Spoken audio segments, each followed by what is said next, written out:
We've all worked for them. Companies that cut corners on maintenance. Sometimes it's tragic, sometimes it's funny, and sometimes it's both.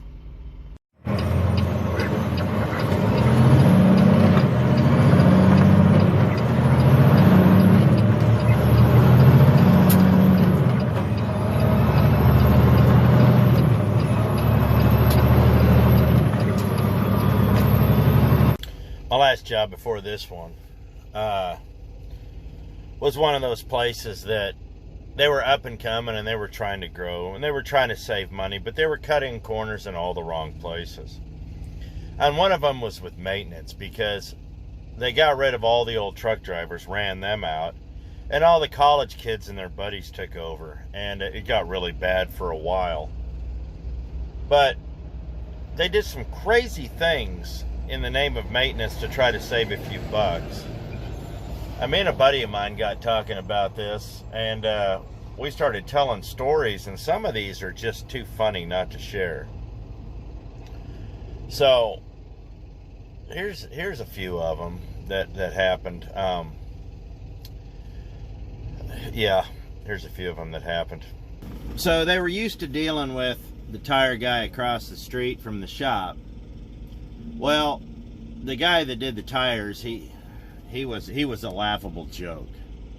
I remember getting in an argument, and this is what got me, one of the things that got me kicked out of the shop, was this guy was an absolute tool. From what I understand, he still is.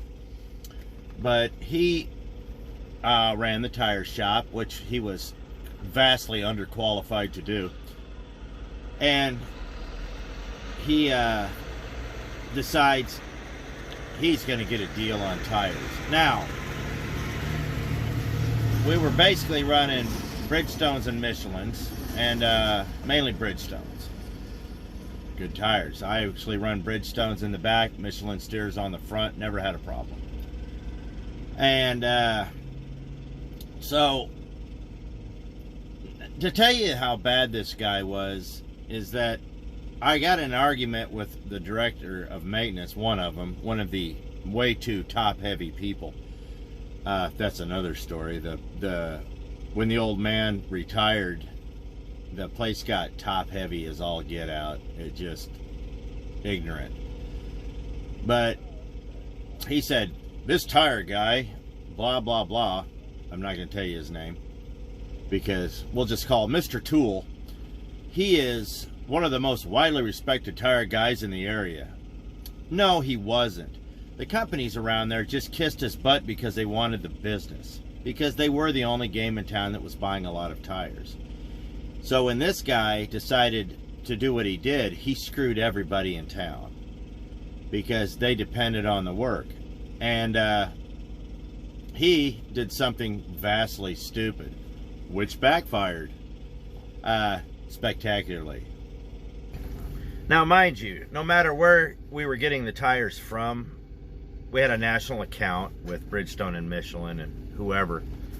So we were getting them at a regular rate anyways. So it didn't matter where we got them from, getting them from a vendor. It's a great way to do business with the community and all that. And they really weren't getting deals on tires any more than they would. Well, this guy decides that he's going to go send semi-trailers down to Des Moines to the warehouse and pick them up factory direct, because he got all these tires factory direct, so he got a deal on them. I ended up with some of those tires on my truck. In fact, I ended up with a few tires on my truck because, well, they may have been factory direct, but there was a few things that were wrong right from the get-go. Right from the get-go. Now, you can argue with me all you want on this. This actually happened. Right from the get-go, I noticed that these tires had no date codes stamped in them. I could not find one. I couldn't find one on all 8. And then I realized what happened. He struck a deal for factory seconds and blemished tires. These are tires that really weren't fit, but he ended up buying all the extras because some salesman told him they were good. So he paid just slightly under, he's paid right at wholesale for factory second tires, and they were junk. My truck just ate them. And from what I understand, mine wasn't the only one. So he buys semi-loads of these tires, and they were just absolute hot garbage. And so to reward him for doing that, eventually after I left, I heard they made him director of maintenance, and he completely catapulted that into the dumpster too.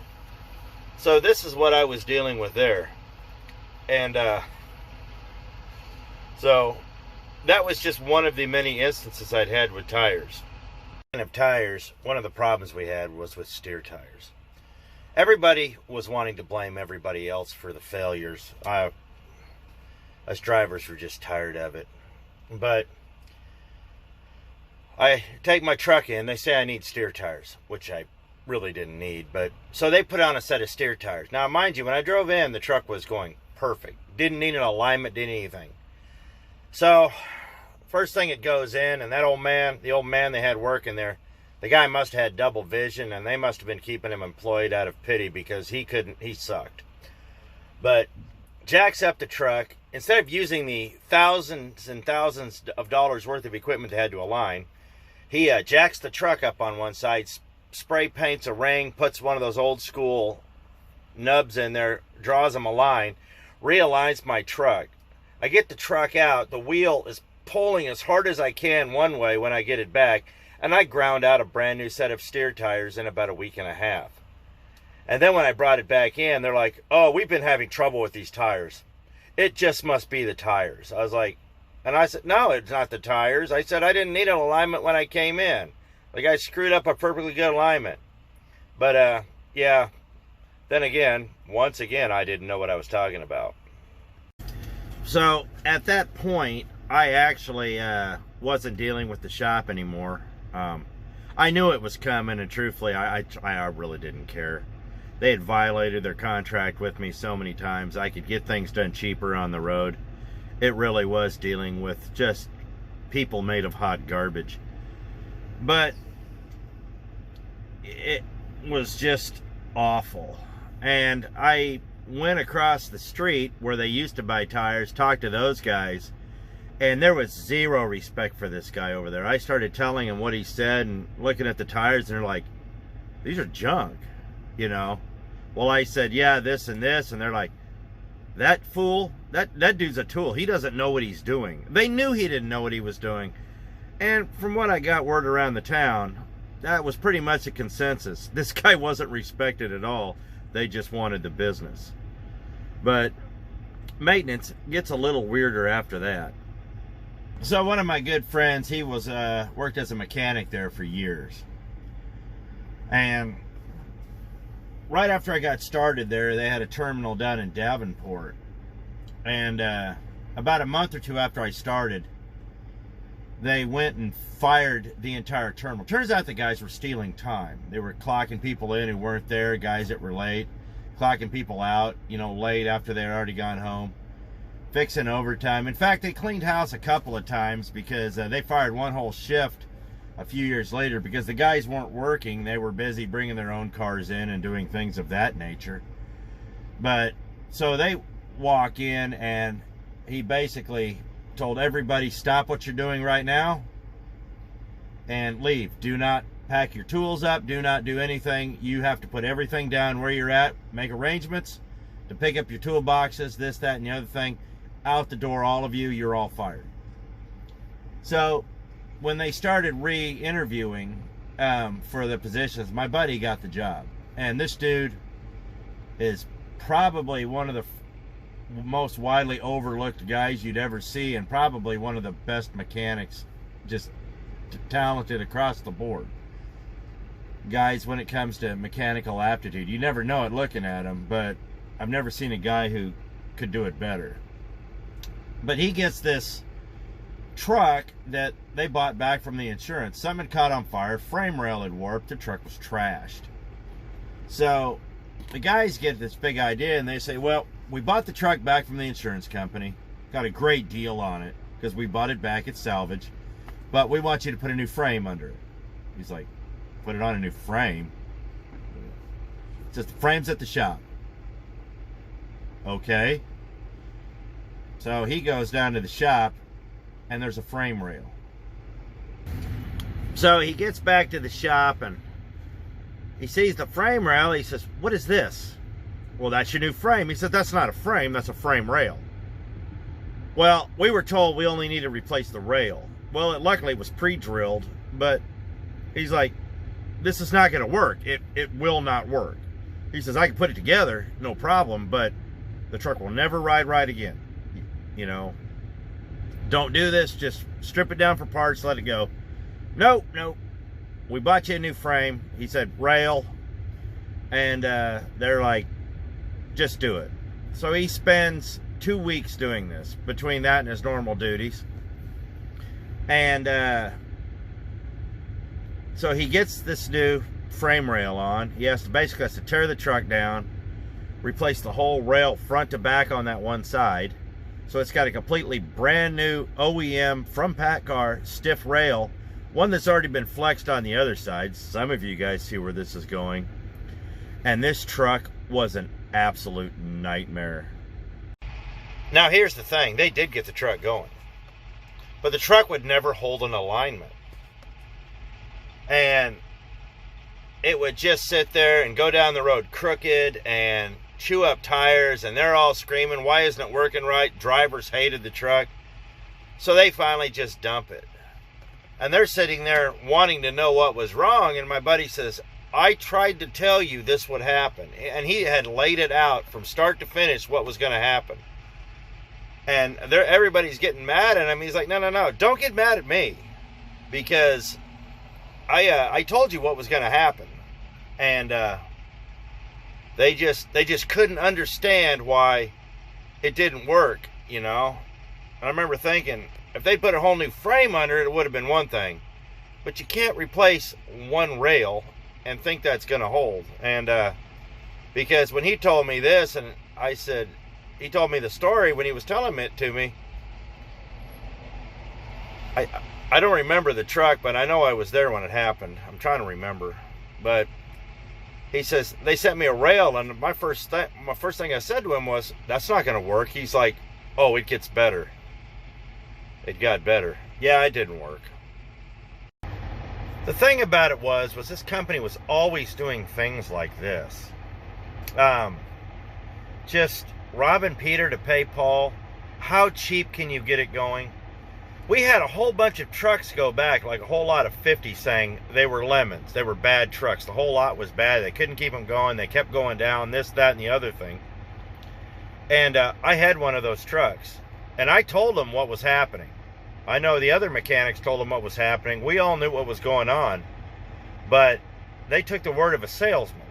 And, well, that was, yeah, they took the word of a salesman, because we're just dumb truck drivers, and the mechanics apparently weren't paid to think. So all these 50 trucks were going down, this whole lot. Well, it came down to a computer program that they tried to blame on something else. And, yeah, so let me tell you the story of that. This is the story of 1596. So they decide that they're going to try this new program to save fuel. They're going to take the high idles out of the truck, and they're going to move the idle down to 600, which was a calamity in itself. The trucks wouldn't heat up hot enough for a burn. It would go up 1,500 degrees, but it wouldn't go up to 900 or 950 like it was supposed to. It would only go up to 750. So that was part of the problem.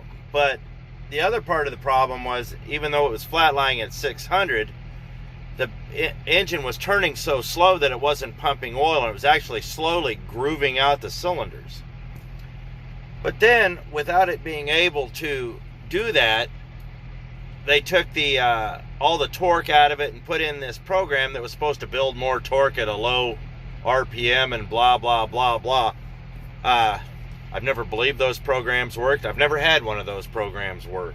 I've never had more torque built at low RPMs. All the truck does ever done for me was lug. But what do I know? I'm just a dumb truck driver.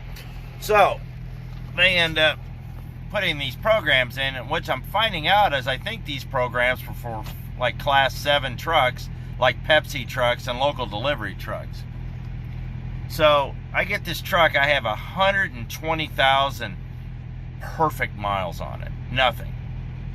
Not a problem. Goes into the shop. They put the new program in it. And 3 days later, the truck collapses. I'm at Peterbilt in Toledo. Get that fixed. A day there. I make it out into Indiana. The truck goes down. Have to get it fixed there. Suddenly I'm having problem. The truck's derating, the truck's collapsing, the truck's breaking down, the truck's everywhere. And everybody I know that had those programs in the trucks, they were having the same issues. So you think that that would be, somebody would have enough sense to say, hey, maybe there's something wrong with this program. No, these guys doubled down.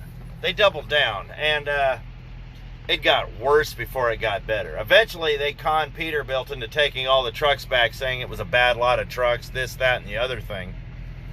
But we all knew it wasn't. What ended up happening was their programming didn't work. And strangely enough, after that lot of trucks, suddenly our idles were back to normal, and things were back to normal, and never had another problem like that again. Shocking. Now, the thing about turning the idle down to 600, that was one of those things that was kind of at the same time. It was a double whammy we got. So they decide that in order to save money, they're going to take the idle out, and you can only flat idle at 600. You can't bump it up. And you can't do that on these Cummings. It's horrible. It's bad for them. But, so they take it out from 700 to 600, take the high idle out, but they overlooked the burn pressures when it goes into a burn. Now, since we couldn't idle it up in the wintertime, these things would not do a complete burn because we couldn't keep them above 140 degrees. And the only time we could is we were constantly hitting the burn so we could get the thing to idle up to 750 so it would heat the motor up. That was the only way we could keep them warm. So they go through and they try wrapping it up in like heat towels and doing all sorts of thermal exhaust tape and this and that and the other thing. And now if you try to set the trailer brake and use a stick to hold down, that worked for a while, but then all of a sudden with the trailer brake in, they reactivated the warning bell. So if you did that, you just get ding, ding, ding, ding. And it was just, or if you bumped it against a curb and left it out and then tried to idle it up that way, it would sit there and ding. They thought of everything, and they ended up screwing up a bunch of emission systems that way. Yeah. Their first go around with APUs didn't go much better. So, when I started working there in 08, my buddy Lloyd was working there, and he had an old Peterbilt. We were pulling hoods back then. They had nice hoods. Now this right here was the last hood I drove for him. I drove 3 of them, and this is out in Bakersfield, but we had really nice trucks. These were big, strong, neat trucks. They spent some good money on the hoods, which was about I think the last time they really spent good money on trucks. Sometimes I wonder. But they decided they're going to try out APUs. Now, first gen APUs were a little rough. They were all hardwired in. They kind of relied on the truck to do a lot of things, and there was a lot of moving parts to them. Not like the new ones. They've come a long way since then. So they go through Carrier and they get 20 APUs. They're going to try them out. So they get them on the 900 series trucks, and a buddy of mine gets one. Well, these things, 20 of them, start off, they just turn into hot garbage. Now, it's not because they were Carriers. It was because of maintenance. Now, my buddy learned real quick, and a few of the other guys did too, how to keep their APU running. So they started getting theirs serviced on the road. So they started getting theirs serviced on the road, and suddenly they weren't having any more problems. Well, it turns out the guys in the shop ignored everything the Carrier rep ever told them, didn't do any classes, didn't know what they were doing, and were just bumbling all of it. And so the guys that got their APUs fixed in the shop never had them work. The guys that got their APUs fixed on the road loved them, never had a problem. You know, they were getting, you know, routine maintenance, this, that, and the other thing. Never had a problem with it. But then, you know how it goes. Somebody had to save face. Politics abound. Office politics, that is. And suddenly, they were all junk. They were no good. So they got rid of all of them. They got rid of all of them because, well, somebody didn't want to be called out. And they got rid of all of them because they didn't know what they were doing. This was life at that company. So, yeah, buddy of mine loved his APU. Some of the other guys did too. It was the same thing with my old truck. They had the big comfort class system on it. If you knew what you were doing, I mean, they were maintenance heavy and they were awfully heavy on top of that. But if you knew what you were doing, you could keep them going. But they bought all those long wheelbase trucks with those, gave them a run, couldn't figure out how to keep them going, and canned all of them. The thing about this company was, it's not that it started out being a bad company. It got too top heavy. So they were more concerned about numbers than they were about anything else. Trucking and drivers came second, which was kind of odd when you were trying to work with numbers.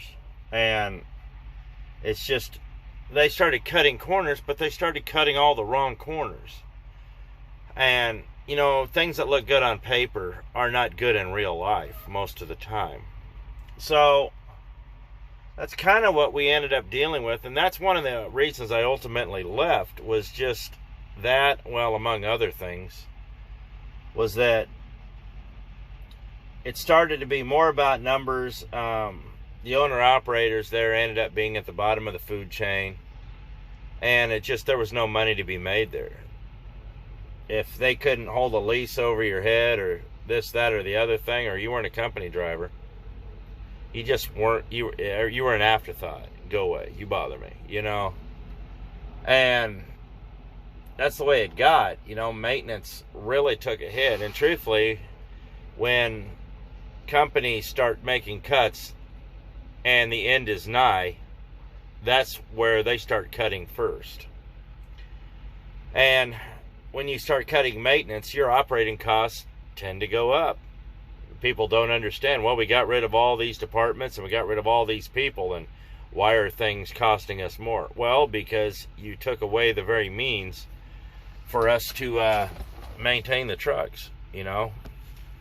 They quit allowing us to wash on the road. 1 wash a month was all they would allow us. Of course, if you washed in the yard, that counted for your month. They wouldn't let you wash it on the road.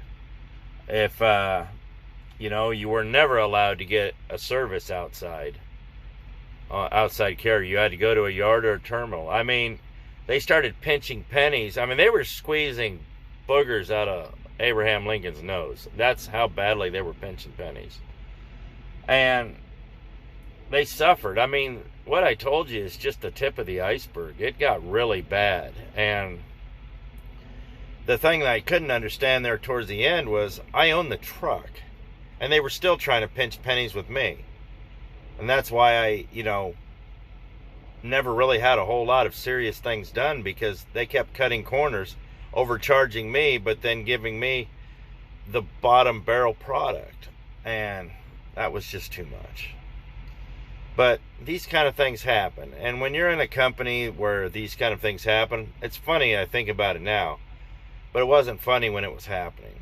And if you're working for a place like this and it's getting worse and it's getting worse and it's getting worse, chances are it's probably time to go, because, well, once they start cutting corners like this and they start cutting maintenance, eventually they're cutting runs, they're going to cut drivers.